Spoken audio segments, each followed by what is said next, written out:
45 degree की गर्मी में भी चूल्हे की रोटी खाने वाला ससुराल। दोपहर का समय होता है। बाहर सूरज 45-46 डिग्री पर आग बरसा रहा होता है। सावित्री निवास के हॉल में एसी चल रहा था, मगर सावित्री निवास की रसोई के कोने में कुछ ऐसा था जो इस घर को बहुत अलग बनाता है। हे भगवान, यहाँ पर तो सांस भी नहीं ली जा रही है। पता नहीं मैं कहाँ फंस चुकी हूँ। अब तो मेरा दम घुटने लगा है। आरोही मिट्टी के चूल्हे के सामने बैठी है। गर्मी और चूल्हे की तपिश से आरोही का बुरा हाल हो चुका है। पसीने से तरबतर आरोही चूल्हे के सामने बैठी सभी घरवालों के लिए रोटियां बना रही है। बहू, रोटी गरम बनाना, पिछली बार की तरह नहीं। और हाँ, घी लगाना मत भूलना। चूल्हे की खुशबू आनी चाहिए रोटी में, तभी तो रोटी का असली स्वाद आएगा। जी दादी, अभी लगाती हूँ। आरोही की आवाज से थकान साफ झलक रही होती है। उसकी आंखों से आंसू निकलना शुरू हो जाते हैं। मुझे नहीं पता था कि शादी के कुछ महीने बाद ही मुझे ये दिन भी देखने पड़ेंगे। मैंने तो बहुत सारे सपने सजाए थे कि मेरा ससुराल बहुत मॉडर्न होगा, मगर जीवन में सारे सपने सच हो ये पॉसिबल भी तो नहीं है। कभी एसी के मजे लेने वाली आरोही को नहीं पता होता है कि शादी के बाद उसकी जिंदगी चूल्हे के धुएं में कैद होकर रह जाएगी। आइए जानते हैं एसी से चूल्हे तक का सफर आरोही कैसे तय करती है और क्या वो कभी इस चूल्हे से छुटकारा पा पाती है या नहीं। ये जानने के लिए चलते हैं कहानी में थोड़ा पीछे। आरोही बेटा, तुम भी अब रोटी बनाना सीख लो। दिन भर टीवी देखने से काम नहीं चलता, घर के काम आना भी जरूरी है। किचन में रोटी बना रही सीता अपनी बेटी आरोही को आवाज लगाती है, जो हॉल में बैठकर टीवी देख रही होती है। अरे मम्मी, मुझे रोटी बनाने की क्या जरूरत है? मुझे कौन सा गोल्ड मेडल मिल जाएगा रोटी बनाकर? गोल्ड मेडल का नहीं पता, लेकिन अपनों का आशीर्वाद जरूर मिलेगा रोटियां बनाकर। और फिर तुझे पूरी जिंदगी यहाँ थोड़ी न रहना है। शादी करके ससुराल भी जाना पड़ेगा। वहाँ क्या कहेंगे सब कि तेरी माँ ने तुझे कुछ नहीं सिखाया। हाँ तो मम्मी, मैं तो किसी मॉडर्न घर में शादी करूंगी जहाँ पर मुझे हर तरह की सुख सुविधा मिल सके। मैं ऐसे वैसे घर में शादी नहीं करूंगी। मैं उसी से शादी करूंगी जहाँ मॉड्यूलर किचन हो। अच्छा, तो मेरी बेटी को मॉड्यूलर किचन वाला ससुराल चाहिए। लेकिन अगर तुझे ससुराल में सिर्फ चूल्हा मिला तो फिर मैं अपने ससुराल से जल्दी वापस आ जाऊंगी अपने घर। अरे ये क्या, तुमने तो अभी से हार मान ली। संजय और आरोही की ये बात सुनकर सभी घर वाले मुस्कुराते हैं, मगर आरोही को नहीं पता होता है कि जिंदगी उन सारी बातों को सच साबित कर देगी, क्योंकि किस्मत अक्सर वही लाकर हमें छोड़ती है जिसके बारे में इंसान सबसे कम सोचता है। इसी तरह दूसरी तरफ। हेलो शांति, तुझसे घर के काम नहीं हो रहे क्या? जल्दी जल्दी हाथ चला, हमें भूख लगी है। गर्मा गर्म रोटी बनाकर खिलाओ हमें। तुझे यहाँ काम करने के पैसे मिलते हैं, आराम करने के नहीं। जल्दी चला अपने हाथ। सावित्री निवास में काम करने वाली शांति चूल्हे पर रोटी बना रही होती है और सभी उसे आवाज लगा रहे होते हैं। गर्मी 45 डिग्री पार कर चुकी थी। इस झुलसा देने वाली गर्मी में शांति का पारा भी हाई हो जाता है और शांति गुस्से से बेलन जमीन पर फेंक देती है। बस बहुत हो गया, अब मुझसे और ये काम नहीं होगा। मेरा तो दिमाग खराब हो गया। क्या हुआ शांति, ऐसे अचानक भड़क क्यों रही है तू? हम तो बस तुझे जल्दी जल्दी काम करने के लिए कह रहे थे। इस 53 डिग्री की गर्मी में कौन चूल्हे के पास बैठ पाएगा? एक तो काम मैं कर रही हूँ, दूसरा आप लोग के ताने। अब मैं नहीं सह सकती, मैं ये काम छोड़ रही हूँ। आखिर इतना मॉड्यूलर किचन होने के बावजूद चूल्हे की रोटियां कौन खाता है? ये हमारे घर की पुरानी परंपरा है। हमारे घर में रोटी तो चूल्हे की ही बनती है और हम अपनी परंपराओं को लेकर बहुत सख्त हैं। तो दादी माँ, ये परंपरा आप ही निभाइए। मुझसे तो इस चूल्हे पर रोटी नहीं बनती। मुझे माफ कीजिए, मैं चली। शांति इस झुलसती हुई धूप में चूल्हे पर रोटी बनाकर परेशान हो जाती है, इसलिए काम छोड़कर चली जाती है। माँ जी, ये क्या? अब इस गर्मी में चूल्हे पर रोटी कौन बनाएगा? घर के सभी सदस्य चूल्हे की गरम रोटी खाने के आदी हैं। हाँ, मुझे भी यही चिंता हो रही है। अब हम लोग क्या करेंगे? घर की नौकरानी शांति तो काम छोड़कर चली गई है।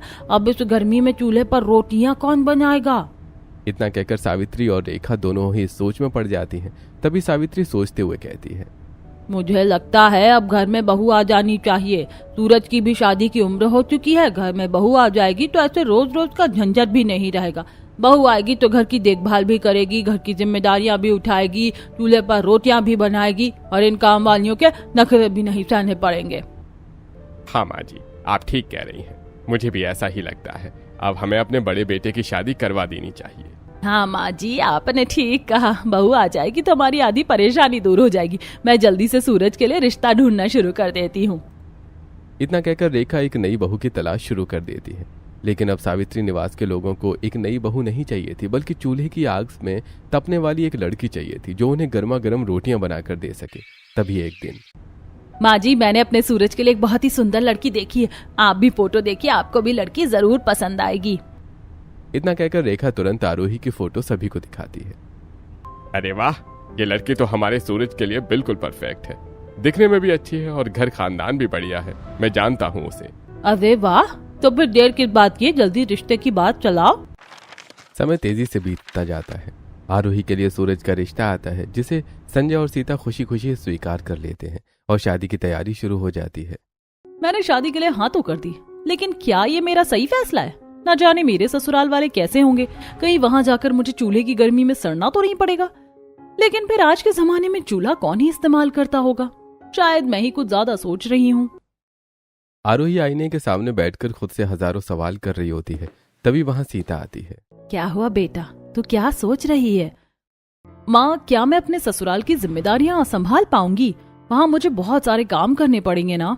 अरे पगली, तो इतना क्यों परेशान हो रही है? तुझे पता है ना तेरे ससुराल वाले कितने ज्यादा मॉडर्न हैं और बहुत ज्यादा अमीर भी हैं। उनके घर में नौकर तो लगे ही होंगे और फिर तुझे गर्मी में नहीं सोना पड़ेगा, एसी की ठंडी हवा में आराम से किचन में काम करना। चलो जल्दी शॉपिंग पर चलना है तेरी शादी के लिए। माँ, आपने बिल्कुल सही कहा, मेरे ससुराल वाले मॉडर्न हैं, अमीर हैं, उनका किचन भी मॉड्यूलर किचन होगा।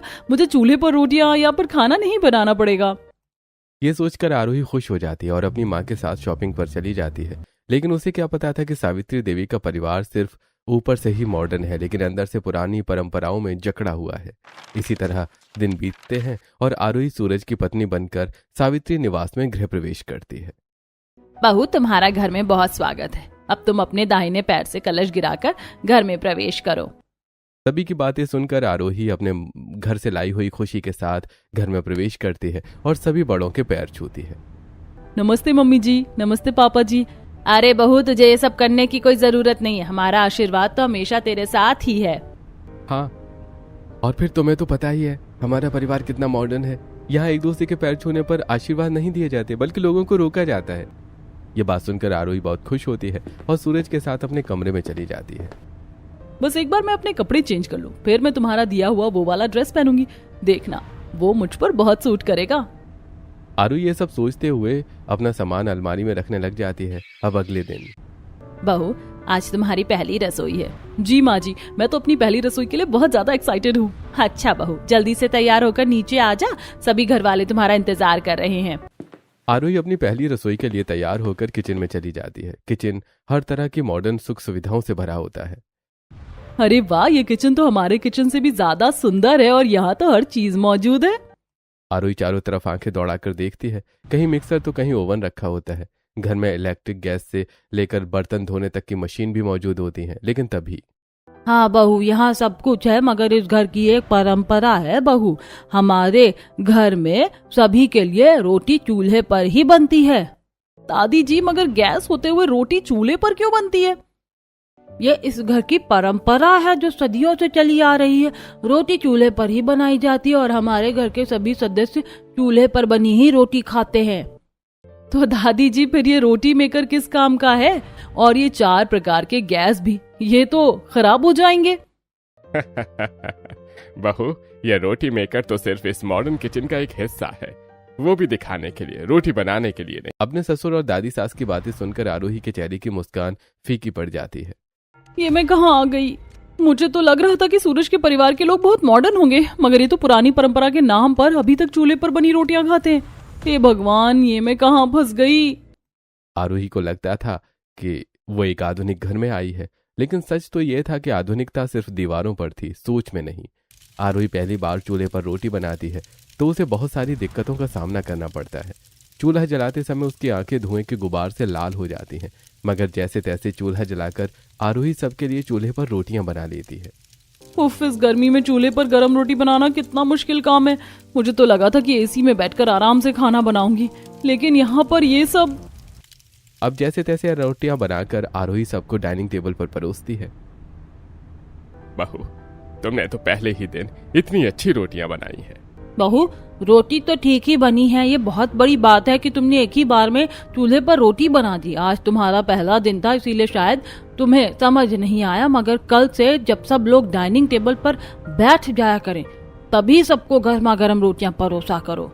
कितने अजीब लोग हैं ये सब। मैंने इतनी मेहनत से अपनी पहली रसोई में सबके लिए चूल्हे पर रोटियां बनाई हैं, मगर ये सब खुश होने की बजाय उल्टा मुझसे गर्मा गर्म रोटियां बनाने को कह रहे हैं। हाँ बहू, माँ जी ठीक कह रही हैं। तुमने कोशिश अच्छी की है, लेकिन कल से सबके लिए गर्मा गर्म रोटियां बनाना। जी माँ जी, मैं कल से सबके लिए गर्मा गर्म रोटियां ही बनाऊंगी। आरोही की पहली रसोई तो जैसे तैसे पूरी हो जाती है और बड़ी मेहनत करने के बावजूद अपने परिवार वालों की खुशियों के लिए और मेहनत करती है और चूल्हे पर रोटी बनाना जारी रखती है। हे भगवान, कितना मुश्किल होता है इस चूल्हे पर खाना बनाना। एक तो यहाँ गर्मी लगती है, ये चूल्हा और ये गर्मी मेरी जान ही ले लेंगे। बहू, सभी घर वाले इंतजार कर रहे हैं, जल्दी से रोटियां ले आओ। आज फिर आरोही बहुत मेहनत से सभी घर वालों के लिए रोटियां बनाती है। गर्मी से आरोही का बुरा हाल हो जाता है, मगर वो सबको खुश करने में लगी रहती है। समय तेजी से बीतने लगता है। फिर एक दिन, हे भगवान, जब किचन में एसी लगा ही है तो इसे चलाते क्यों नहीं है। आरोही खुद से बात करते हुए रोटी सेकने लगती है। तभी रेखा किचन में आ जाती है। बहू, क्या सोच रही हो? माँ जी, मैं बस ये सोच रही थी कि अगर किचन का एसी चल जाए तो काम करना थोड़ा आसान हो जाएगा। पहले ही मैं चूल्हे पर खाना बना रही हूँ, एसी चलने की वजह से थोड़ी राहत मिलेगी। अरे बहू, ये एसी सिर्फ दिखाने के लिए लगाया गया है। चूल्हे के सामने एसी चलाने से रोटी का असली स्वाद नहीं आता। क्या? इतना कहकर रेखा वहां से चली जाती है और आरोही काम पर लग जाती है। बिना एसी के चूल्हे की गर्माहट और 45 डिग्री गर्मी में आरोही जल्दी जल्दी रोटियां बना रही होती है। हे भगवान, शादी करके मैं ससुराल आई हूँ या किसी जेल में? ये लोग मुझसे घर का काम करवा रहे हैं या अपने पुराने जन्मों का बदला निकलवा रहे हैं? भला इतनी अच्छी रसोई होने के बावजूद क्या कोई चूल्हे पर बनी रोटी खाता है? ये सोचते सोचते आरोही एक तरफ तवे पर रोटी सेक रही होती है तो दूसरी तरफ आटा गूंथ रही होती है। तभी बाहर से तेज आवाज सुनाई देती है। अरे बहू, अब रोटियां क्या अगले जन्म में ही मिलेंगी?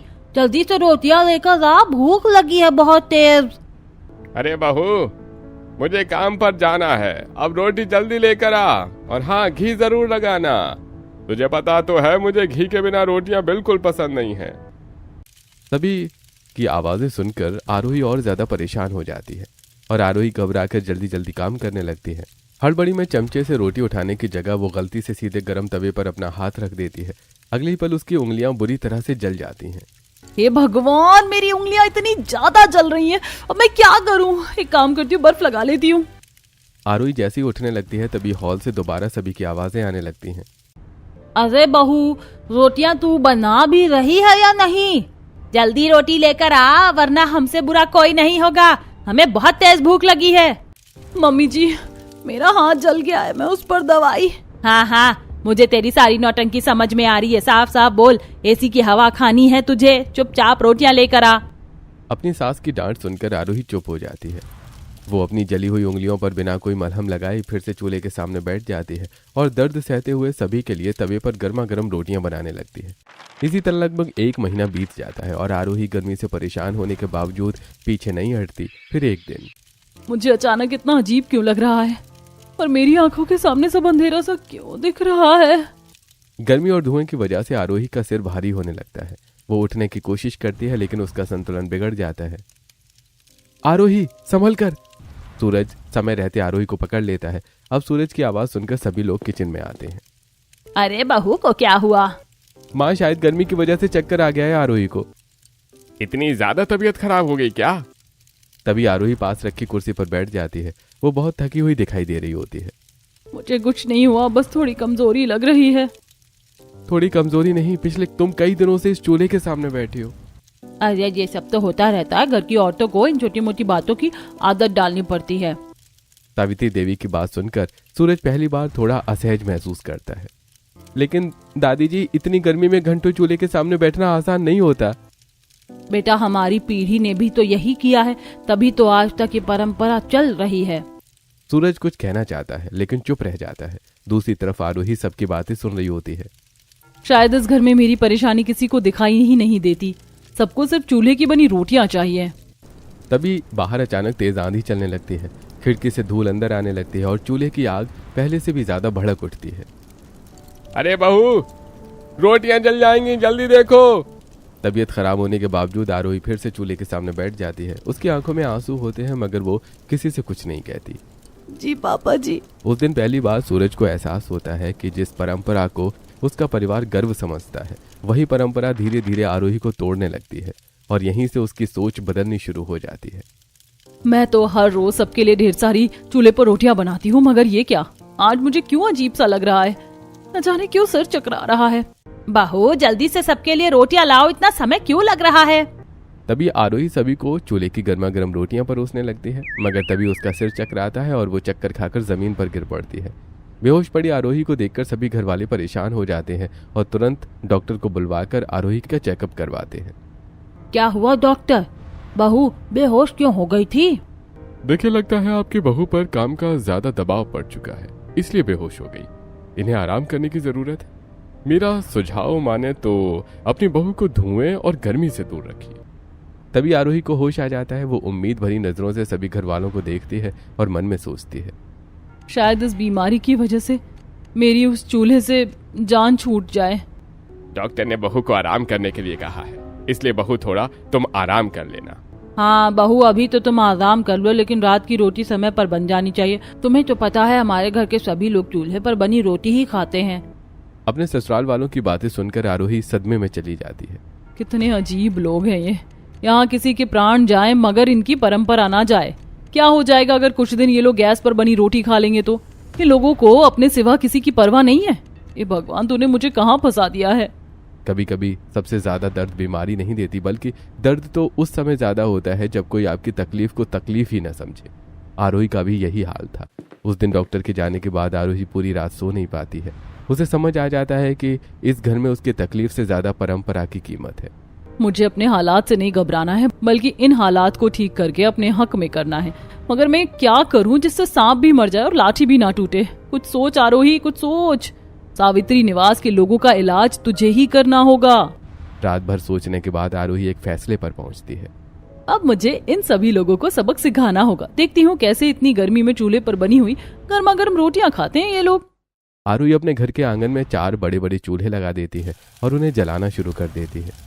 चूल्हों की गर्मी की वजह से घर के सभी सदस्य वहां चले आते हैं।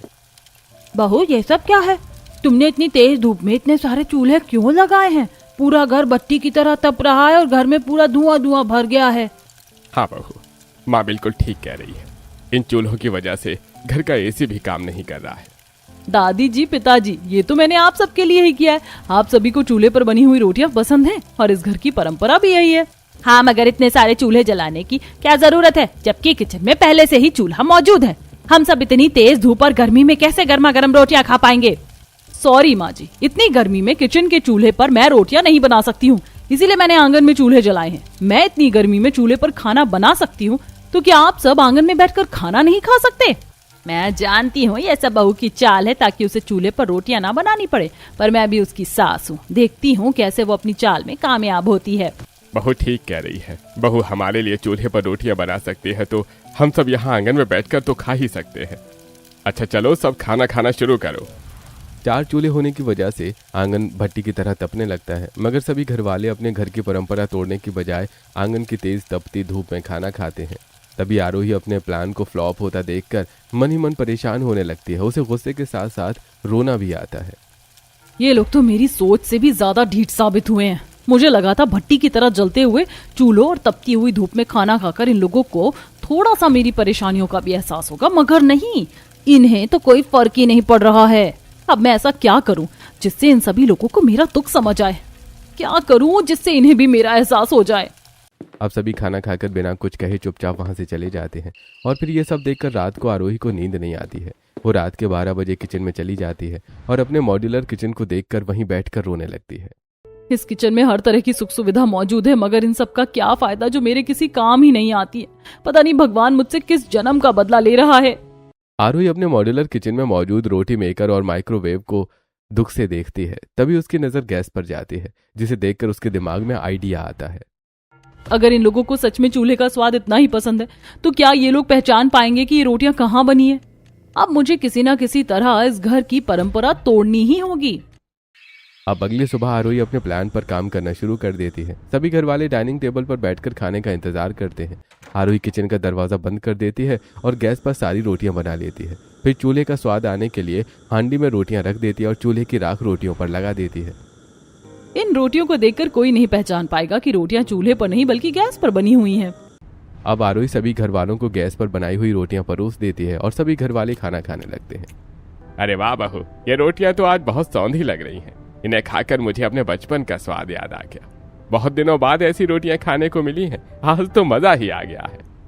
तुम्हारे पिताजी बिल्कुल ठीक कह रहे हैं बहू, आज तो मजा ही आ गया। कितने दिनों बाद ऐसे गर्मा गर्म फुलके खाने को मिले हैं, वो भी चूल्हे पर बने हुए। देखा बहू, चूल्हे की रोटी का कोई मुकाबला नहीं होता, इसीलिए तो ये परंपरा सालों से हमारे घर में चलती चली आ रही है। हाँ दादी जी, आपने बिल्कुल ठीक कहा है। चूल्हे की रोटी की तो बात ही अलग होती है। कितने सालों से ये लोग चूल्हे पर बनी रोटियां खा रहे, मगर इन्हें अभी तक फर्क पता नहीं चला। ये सब लोग बस अपने परिवार की बरसों पुरानी परंपरा निभाने के लिए चूल्हे पर बनी रोटियां खाते हैं, वरना गैस पर बनी और चूल्हे पर बनी रोटियों में कोई फर्क नहीं होता है। अब रोज ऐसे ही होने लगा। आरोही सभी घर वालों के लिए गैस पर रोटियां बनाती है, उन रोटियों को चूल्हे का स्वाद देने के लिए राख लगा देती है और सभी घर वाले तारीफें करते नहीं थकते हैं। जब से बहू मन लगाकर चूल्हे पर रोटियां बनाने लगी है, तब से रोटियों का स्वाद ही बढ़ गया है। ये स्वाद चूल्हे का नहीं गैस का ही है, मगर इन लोगों को कौन समझाए जो अब तक अपनी परंपरा को लिए बैठे हैं। अगर स्वाद वही है तो फिर मेरी तकलीफ क्यों जरूरी है इन सब के लिए। ऐसे ही समय तेजी से बीतने लगता है। एक दिन अचानक सावित्री देवी के दूर के रिश्तेदार सावित्री निवास आने वाले होते हैं। तभी सावित्री देवी ऐलान करती हैं, आज मेरे पूरे परिवार को पता होना चाहिए कि हमारी आरोही बहू कितना स्वादिष्ट खाना बनाती है, वो भी मिट्टी के चूल्हे पर। जी दादी जी, मैं सबके लिए अकेले ही खाना बना लूंगी। आरोही खाना बनाकर सबके लिए गैस पर ही रोटियां बना लेती है और चूल्हे की राख रोटियों पर लगा देती है, जिससे हर रोज की तरह उसकी रोटियों में चूल्हे का स्वाद आ जाता है। अरे सावित्री, तुम्हारी बहू तो बहुत ज्यादा गुणवान है और उसके हाथों में स्वाद भी कमाल का है। चूल्हे पर बनी गरम गरम रोटियां खाकर तो मुझे पहले का स्वाद याद आ गया। ऐसी रोटियां तो हमारे जमाने में बनती थी, आज तो तुम्हारी बहू ने पुराना स्वाद जगा दिया है। हाँ सुजाता, तुमने बिल्कुल ठीक कहा, वरना आजकल की तो लड़कियां रसोई से ही दूर भागती हैं। और एक तुम्हारी बहू है सावित्री, जिसके हाथों में इतना अच्छा स्वाद है। मेरी बहू तो है ही लाखों में एक, तभी तो उसने इतना टेस्टी खाना बनाया है, और खास करके रोटियां। हाँ, हमारी बहू तो लाखों में एक है, और उसके जैसा स्वादिष्ट खाना तो हमारे पूरे शहर में कोई नहीं बनाता है। आरोही की बातें सुनकर सावित्री देवी मुस्कुराती हैं। रेखा की भी गर्दन ऊंची हो जाती है, मगर आरोही की आंखों में खुशी होने की बजाय दर्द होता है। इन सभी लोगों को मेरा दर्द नजर नहीं आ रहा। ये सब मेरे खाने की तारीफ इसलिए कर रहे हैं क्योंकि मैंने अपने खाने को चूल्हे पर बनाया है। अगर इन लोगों को पता चल जाए कि मैं रोटियां चूल्हे पर नहीं गैस पर बनाती हूँ, तो यही तारीफें कड़वी बातों में बदल जाएंगी। हाँ, बस बहुत हो गया, मुझे इन लोगों को सच्चाई बतानी ही होगी। सभी मेहमानों की तारीफ सुनकर भी आरोही की आंखें सिर्फ दर्द से भरी होती हैं, क्योंकि उसे पता होता है कि यह तारीफ उसकी मेहनत की नहीं बल्कि उसके दर्द की जा रही है। और ये सब देखकर वो अगले दिन सभी परिवार वालों को इकट्ठा करती है। बहू, तूने इस तरह सुबह सुबह सभी को डाइनिंग टेबल पर क्यों बुलाया है? हाँ आरोही, क्या बात है? जल्दी बताओ, मुझे ऑफिस जाने में भी देर हो रही है और शायद अब तक तुमने नाश्ता भी नहीं बनाया है। मैं अभी आप लोगों को जो बताने जा रही हूँ वो सुनकर आप लोगों के होश उड़ जाएंगे, लेकिन ये सच्चाई बताना बहुत जरूरी है। बहू, कैसी सच्चाई? इस तरह तो हम सबको परेशान क्यों कर रही है? असल में बात क्या है, जल्दी बता।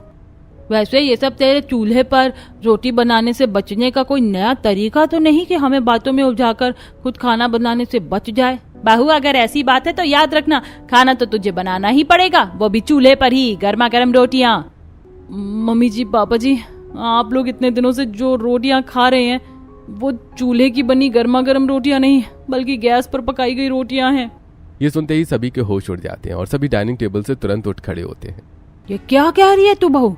ऐसा नहीं हो सकता। अगर रोटियां गैस पर बनी थी तो हमें पता क्यों नहीं चला? मैं समझ गई, ये सब तू चूल्हे पर रोटियां बनाने से बचने के लिए कह रही है, लेकिन याद रखना, हमें चूल्हे की रोटी और गैस की रोटी में फर्क अच्छी तरह से पता है। मम्मी जी, मैं झूठ नहीं कह रही, 10 दिनों से जो भी रोटी आप लोगों ने खाई है वो चूल्हे की नहीं बल्कि गैस की है। ये क्या कह रही हो तुम? ऐसा नहीं हो सकता, तुम हमें गुमराह कर रही हो। तुम्हारे पास सबूत क्या है इस बात का?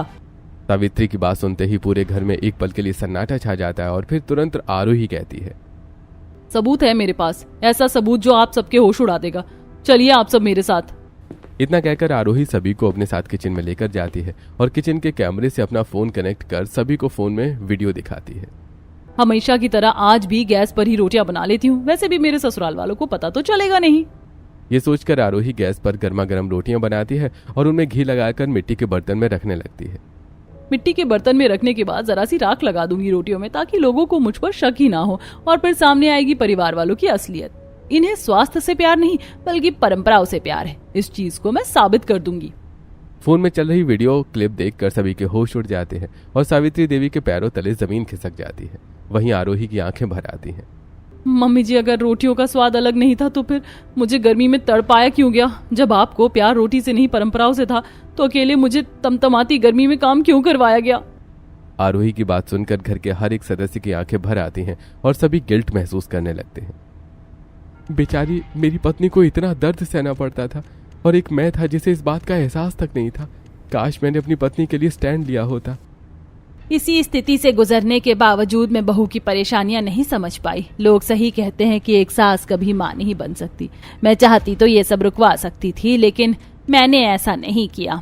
शायद मैंने परंपराओं के चक्कर में अपनों को ही नुकसान पहुंचा दिया। शायद मुझे ये सब नहीं करना चाहिए था, इसमें मेरी ही गलती है।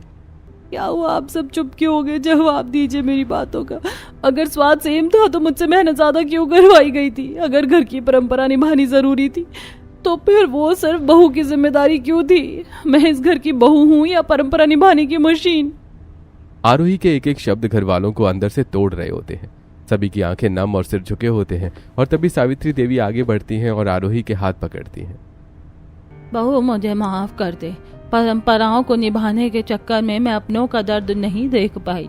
जिस परंपरा को बचाने के लिए मैंने इतनी मेहनत की, उसी के पीछे कोई इंसान घुट रहा है, दर्द से तड़प रहा है, ये मैं नहीं देख पाई। आज मैं तुझसे माफी मांगती हूँ, मैं तेरी गुनहगार हूँ, मुझे माफ कर दे। दादी की आंखों में आंसू और उनकी बातें सुनकर पूरा परिवार दंग रह जाता है और तभी दादी रोते रोते हाथ जोड़ लेती हैं। बहू, मुझे माफ कर दे। आज के बाद इस घर में परंपरा निभाने की जिम्मेदारी एक अकेली बहू की नहीं बल्कि पूरे घर की होगी। आज से परंपराएं बहू की बेड़ी नहीं बल्कि बहू की ताकत बनेंगी। आज के बाद वो सब कभी नहीं दोहराया जाएगा जिस घड़ी से तुझे गुजरना पड़ा है। तूने मेरी आंखें खोल दी, मुझे माफ कर दे। दादी जी, अब आप इस तरह मुझसे माफी मत मांगिए। मैं बस इतना चाहती थी कि घर वाले मेरी परेशानी और दर्द समझे।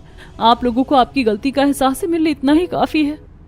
इतना कहकर आरोही फूट फूट कर रोने लगती है और सावित्री देवी पहली बार आरोही के सिर पर हाथ रखकर उसे गले से लगा लेती है।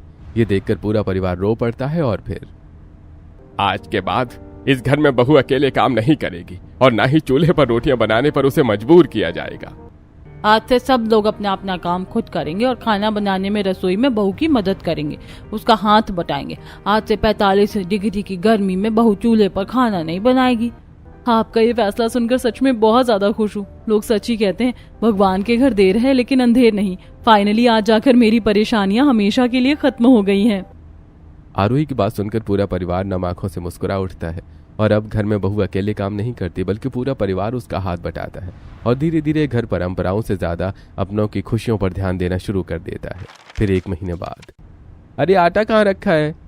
इतने दिनों से मैं भी किचन में नहीं आई थी। बहू, मुझे बताओ प्याज कहाँ रखा है? मम्मी जी, सूरज जी, अभी तो बताया था मैंने आप लोगों को, प्याज फ्रिज में है और आटा बड़े वाले डिब्बे में। बूढ़ी मैं हो गई हूँ और याददाश्त इन लोगों की कमजोर है। मुझे तो लगता है मेरी उम्र तक आते आते ये लोग अपना नाम तक भूलने लगेंगे। ये सुनकर किचन में मौजूद सभी लोग हंस पड़ते हैं और अब रसोई में बहू के आंसू नहीं बल्कि पूरे परिवार की हंसी गूंजती है। वो कहते हैं ना, परंपराएं तब तक अच्छी लगती हैं जब तक उसे निभाने वाला अकेला ना हो, और ये बात सावित्री निवास अब अच्छी तरह से समझ चुका होता है।